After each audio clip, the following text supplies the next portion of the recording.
राज्यसभा निवडणुकीच्या पार्श्वभूमीवर महाविकास आघाडीतील घटक पक्ष असलेल्या काँग्रेस आणि राष्ट्रवादी काँग्रेस शरद पवार पक्षाच्या नेत्यांमध्ये महत्त्वाची बैठक पार पडली। या बैठकीत दोन्ही पक्षांनी राज्यसभेच्या जागेवर दावा मांडल्यामुळे महाविकास आघाडीत पेच निर्माण झाल्याचं चित्र दिसतंय। तर ठाकरे सेना देखील या जागेसाठी म्हणून आग्रही आहे।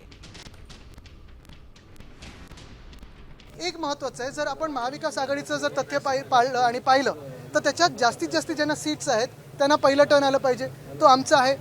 परत मी तुम्हाला सांगतो, हे जरी असलं लॉजिकली तरी दुसरी गोष्ट म्हणजे संजय राऊत जी असतील किंवा प्रियंका चतुर्वेदी जी असतील, आमचे दोन खासदार म्हणून, मी याच्यात नावं म्हणून नाही पाहते, व्यक्ती म्हणून पाहत नाही, दोन खासदार म्हणून पण राज्यसभेत इंडिया आघाडीत बाकीचे कोण आहेत कोण नाहीत मला माहीत नाही, कोण वॉकआउट करतं कोण अदानी वगैरे ह्या सगळ्या विषयावर, पण आम्ही काँग्रेस बरोबर ठामपणे लढत आहोत। देशात तुम्ही पाहता इंडिया आघाडीत कोण कोण आहे आत्ता तरी मला आम्ही आमची पार्टी राष्ट्रीय पक्ष आहे आमचा, त्यामुळे आमचा आग्रह त्या ठिकाणी त्यांच्याकडे विनंती वजा आग्रह राहिलेला आहे की आम्हाला राज्यसभेची जागा ही आमच्या पक्षाला दिली पाहिजे आणि त्यासाठी आमचा आग्रह त्यांच्याकडे राहिलेला आहे।